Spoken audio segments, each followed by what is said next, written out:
So I was arguing with my sisters, and then my dad came down and started shouting, Ayo Bamidele, you don't shout at women. You keep your voice low. You don't shout at women. Yeah, Black Season 2, 1, take 1. Hi, I'm Tony Mack, director, filmmaker and storyteller. Last season, we started conversations around love, healing and transparency within our community. Now let's delve deeper and continue this discourse with some new and amazing voices. This is Dating Black. It's so love, it's so love, it's so love, it's so love, it's so love, it's so love, it's so love, it's so love, it's so love, it's so love, it's so love, it's so love. Do you fear love or rejection the most when dating? Do I fear love or rejection? Ooh, I think rejection. Love. Oh, you're men. Would you say so? Why would you fear love? If you want the person, There's a lot to fear. What? Love is Like- scary. As in like the vulnerable side of it and like just open yourself up. Yeah. And you give someone a lot of power to kind of that's true. to hurt you in it, and yeah, that's a good point actually. So yeah. Do you know what? Because a lot of the women have said rejection. That's crazy. But You get rejected every day. Every day. Probably love, you know. I'm a rejection. I'm a black man. I might be All I know honest. is rejection, man. Rejection is I've- regular. I've- like- it's true. My whole life, rejection. You see, I don't fear immediate rejection. I'm okay with that. But it's if someone strings you along and you're thinking, yeah, it's going all right, yeah, it's going well, then it's just like, yeah, babes, I'm sorry, but I'm not really feeling, we got nothing in common. You be thinking something's going one way, and then she's going It's going a different way, man. Yeah, nah. Probably rejection. really? Yeah, because we can all lie and say, like, let's be real, rejection, innit? Like, that's like, Rejection. I don't fear love. I dive and fall into it because I come from love and I am part of a family that's full of love. And my friendship groups and everybody around me, I can't fear something that allows me to carry on and has given me the life that I've got and the belief systems I've got. So you're not afraid of love at all? I'm not afraid of love. No, I would prefer that. Like, if I had the choice, so do you want some rejection? I'm gonna pick love. Hasn't even said rejection. Yeah. Yeah, rejection's normal. Yeah, bro, how are you gonna be scared to get rejected? That's wild. When you say rejection, what I hear is someone being honest enough not to waste my time. That's what I hear when I hear rejection. I don't fear rejection at all. No, not necessarily, because sometimes someone can reject you after a very long time. I'll be honest, unlikely. Because I'm somebody who sometimes struggles with self-confidence, it isn't just maybe this person doesn't like me, it's, oh, you don't like me, maybe I don't look as good as other people, maybe I'm not as smart, and I can find myself in a bit of a spiral. And I think as men, we're not always honest about that. It's the pain that comes with love. I know what I give in it, so if I'm giving you all my love and there's a risk, because whatever you get into when it comes to relationships, there's a risk. And if that turns into pain, it's just, it's hurtful, isn't it? So like tough, man. Like Exactly. because people come in with baggage, like relationships, and you don't even know if they've been clear of their previous situation or their previous guy. You might be talking, it's getting well, then the guy comes back on the scene. Yeah. Suddenly she's ghost. And then she goes to Suddenly she's not right no more. Suddenly she's everything's fine, babe. It's Everything's all right. cool, it's cool, yeah. And you be thinking, No, I'm just better tired. Work is You getting on know top what of I'm me. saying? Work is getting on top of me. But you know something's wrong. You know something's going on. Exactly. Work is getting on top of me. Work this and that and this and that. And then suddenly it's the line. Suddenly, yeah. oh, babes, I don't think this is I don't think it's working. working. What's the point in dating somebody if you fear love? Then what are you doing it for? Oh my gosh.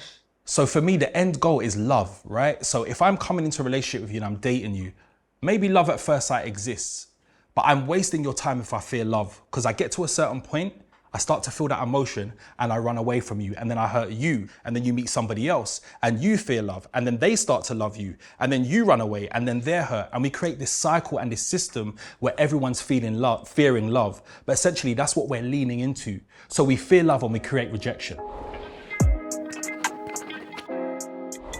What's your native culture and what does it mean to date someone from that culture?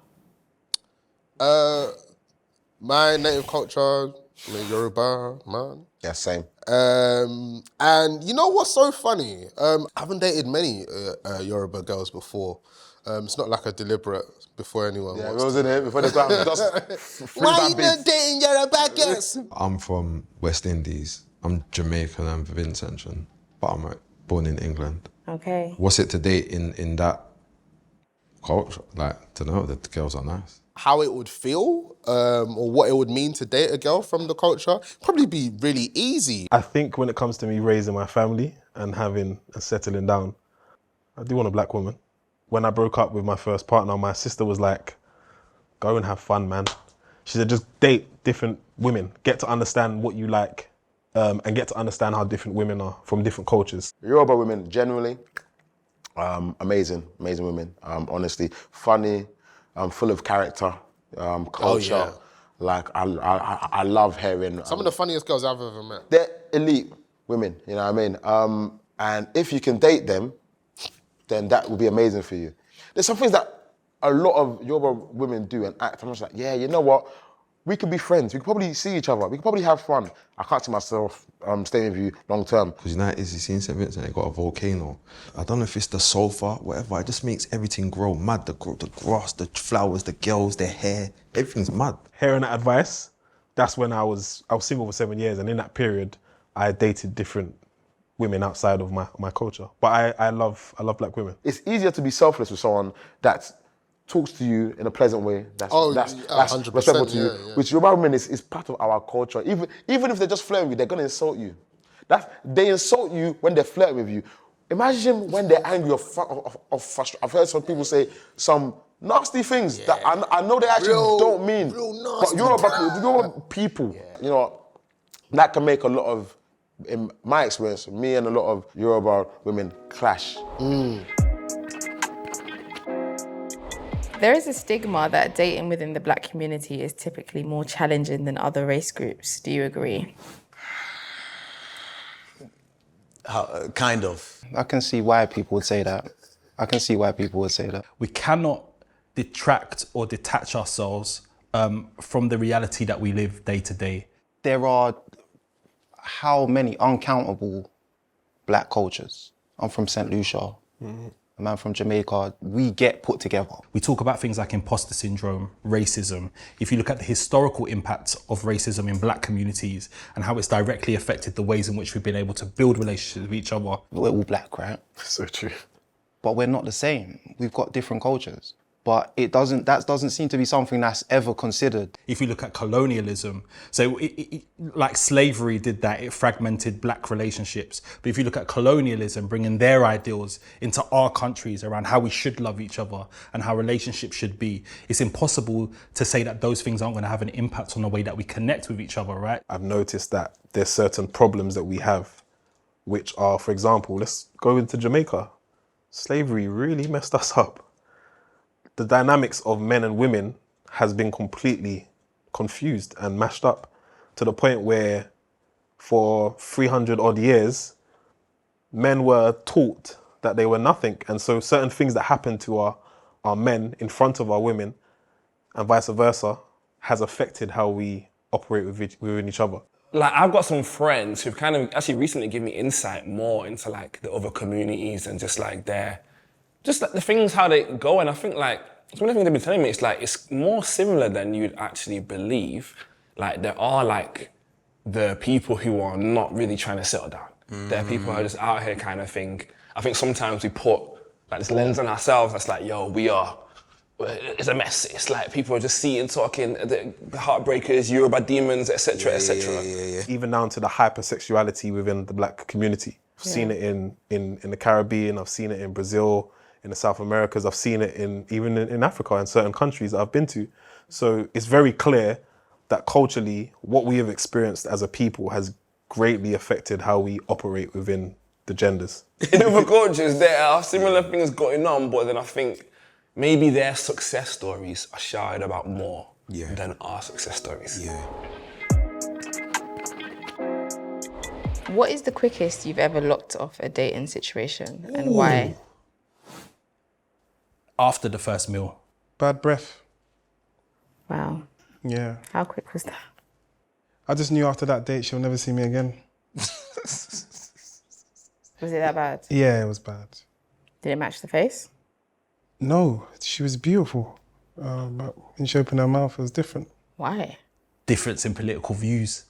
You know when people are chatting mad and you're like, you live in another world. I can't do it. Did you tell her? No, I didn't need to tell her. That's rude. Come on, how's she gonna? It's not rude. That's helping. Yeah, but I just knew I wasn't gonna see her again. Why do we look at that as rude? That's actually helping her. Yeah, but it would have just made the date awkward. How am I gonna be on a date with you and say, listen, I'm not gonna lie, your breath, it's not the best. How do I even say that? I'm just asking a question. How do you even say you've got bad breath? I can be a little bit too polite sometimes. It's been so much fun. I've really got to go. And then afterwards, I'm like, we're never going to talk again. You know So that, how do you right? do that? You say that to them? Yeah. Oh. Yeah, absolutely. You got to be transparent, right? I can't have you thinking, you're going to know why. Trust me. My one's sex.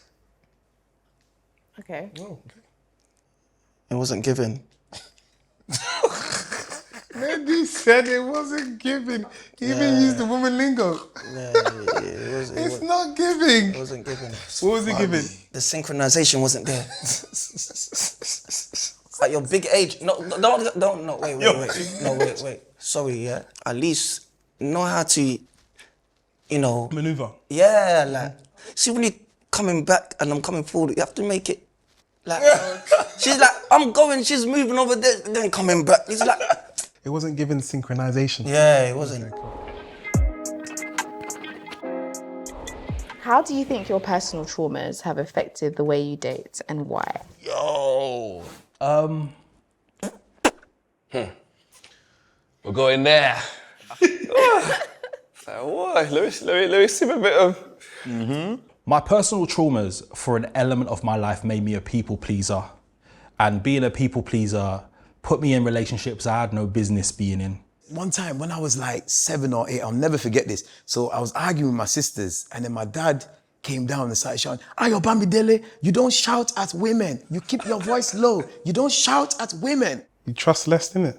So for me, previous situation, I didn't trust the person I was with. So now, naturally, when you get into a new situation, you're guarded and it makes it difficult for you to open up to the new person. Because I've never seen my dad raise his voice to my mum, which is nice. That's so amazing. then I don't really raise my voice. I find it, I just smile in there. I find it awkward when someone's going sick. I've had a few girls who've got sick. I'm just like, oh God, okay. really? Yeah. I think a really typical sort of setup in a lot of UK Nigerians is divorced parents, stayed at home, your mum, dad left the house. Yeah.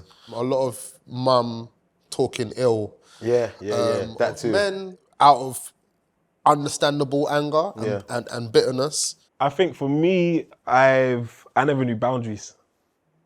Not boundaries for the other person, but I guess for myself. Yeah. I didn't know when to draw a line. And I think that's also because of how I am programmed as a person. The mum is overworked, taken for granted, disrespected, and the dad oftentimes has fallen short of being a dad, being a partner, being a husband. Yeah, you know what I mean? It's only like maybe recently, even this relationship, where I'm realizing that obviously your parents, my parents, especially African culture, it's like they work hard. They make sure food is on the table. Like they're trying to not make you go out or anything. They're working hard and so forth and expect a certain order from you, a certain like walk in line because I'm doing all this kind of thing. Yeah. But I think sometimes what is missing, forgive me, but it's like the affection side, the love side. Do you know what I'm saying? It's like a lot of us guys grow up and then you kind of get these relationships with your dad and that are quite like sort of like arm's length. Yeah. And then you kind of internalize some of his behaviours because you haven't had that sort of hands-on good quality role model. I'm a very strong character now. My boundaries are very strong, but they weren't back in the day. And I think not a lot of men admit this sometimes, you know, and I think, you know, for me, I was going into relationships where I was given a lot and not getting much back. But the reality is, not having boundaries and having my experiences, it's made me a more rounded person because now that I've learned what I didn't have, I've now gone like this, loving with boundaries. And then I think as a grown man now, sometimes they make my barriers too strong. Like I'm a little bit like no nonsense. Sometimes it's not a red flag, you're just having an off day. And I could be like, yo, like you're moving a bit mad, so. So how do you regulate that? Like, Therapy. Yeah, okay. It's very expensive. It is. I always say to my friends, like, yo, I'm not getting in a rubbish relationship because I've spent a lot of money in therapy, you know, you ain't coming to undo that. I'll say one, I'm a lot slower to open up to people. I'm a lot slower to trust. But strangely enough, I'm more open to adventures and trying new things and going new places and trying new food and dancing, doing salsa or whatever it might be. Yeah, no, brother, I've clocked the 3-step, you know. Check me out, brother. I'm sooner, you know the little 3-step. I've clocked it. I see why you said daddy, you know, I really do. Yeah. It's making sense now, isn't it? Yeah. You're giving traditional Nigerian dad. Just very traditional. Even the way you sat, like you were like, I was busting up. I was She's thinking, a great wow. judge of character because that is you in a nutshell. One point I will make as a man, which can be hard in relationships, it's this whole thing of like, you be macho and you be a man and you show up and you be strong, but not too strong because you need to communicate your relationships. And you need to be a provider, but you can't be too dominant. And you need to look after your family, but you can't be too overbearing. And you need to be able to look after your family and your mum and your dad, but you can't be too involved in them because you have to give to the family that you have at home. And when you show up, I want you to communicate with me and tell me how you feel. But if you tell me how you feel, you give me the ick and I feel turned off. I feel like a lot of us don't even know what it means to be a man. Yeah. What does it actually mean? Like no one's ever showed me. If your father wasn't there and all you know of your dad was to violate and disrespect your Because that's all your mum is telling you that he did. Do you know what I mean? So it's yeah. At the very most, probably the only thing he did was pay the mortgage. You know what I mean? So all of these messages that you see coming from everywhere, the media, society, your friends, relationships, your family, the areas in which you grow up in, for a lot of men, they are so conflicting. I feel like a lot of men are in crisis because they're like, I don't know how I'm going to show up. This is why the cycle's F, because so many men are getting money through any means, and the actual essence of being a man, like discipline, focus, self-control, you know what I mean? Like accountability, integrity, they ain't got none of that. Do you think there's a difference between dating exclusively and being in an official relationship? Yeah, probably. I don't know what it is though. Like, I mean, official. So me, relationships just happen to me, you know? So it's not like, we're dating, we're getting on well. This is what happens. We're dating, we're getting on well. We just date and date and date. We're kind of together. We have the conversation. What is the difference though? There's no difference for me. As a 21-year-old, I might have thought there was a difference. And I don't know why. I can't tell you why right now. But now I'm old, I'm like, nah, that doesn't make sense. No, personally, no. Like, I think there's a difference. Yeah, like making someone official is different to being exclusive. But to me, once you agree to be like, okay, look, you can't, if you speak to someone else or if you entertain someone else, it's a problem. It's a relationship. If I say we're exclusive and we go to a dance and I see she's talking to someone else, I'm going to be pissed. If she sees me talking to someone else, she's going to be pissed. But then how do you know when you're in a relationship then? Me? Yeah. Because I call her my girlfriend. That's it. So you just, like, that's my, So one day you just wake up and call her your girlfriend? No, like usually things happen. There's usually a moment where you're like, oh, okay. Kind of called me your man there. And I didn't say anything about it. So I guess I'm your man now. It's blurred lines, like, literally. Because you're saying you're exclusive, that means I can still go and chat to other girls, right? You can't. So you're in a relationship. See, but this is the UK's problem. Yeah, See what I mean? every day's No, different, not innit? the UK's.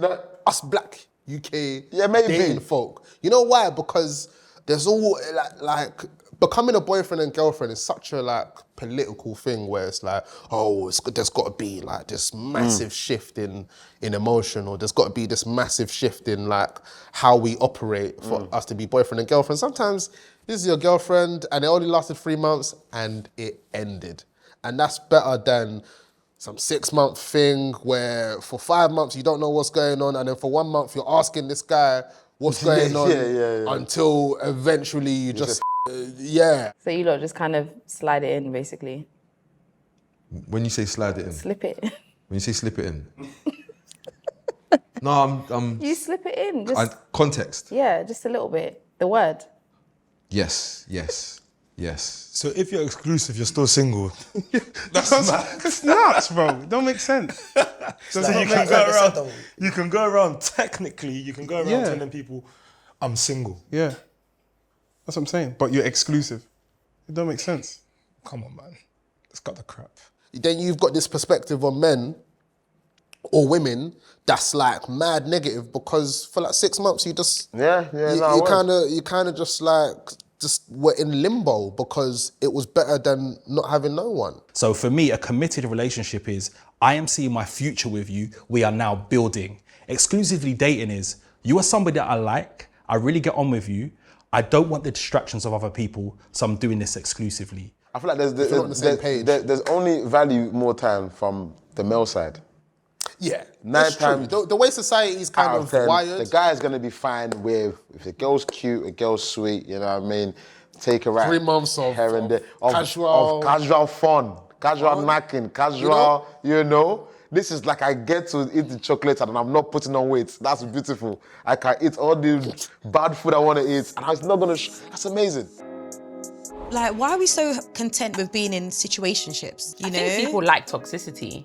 They really do. I think they do. Social media is literally like endorsing that as well. My last relationship, we were just going along with the flow, and then a year later, we ended up in a relationship. A year? I feel like when black men are mentally in a good space, doing well, I think they're A1. Like, I don't think it gets better.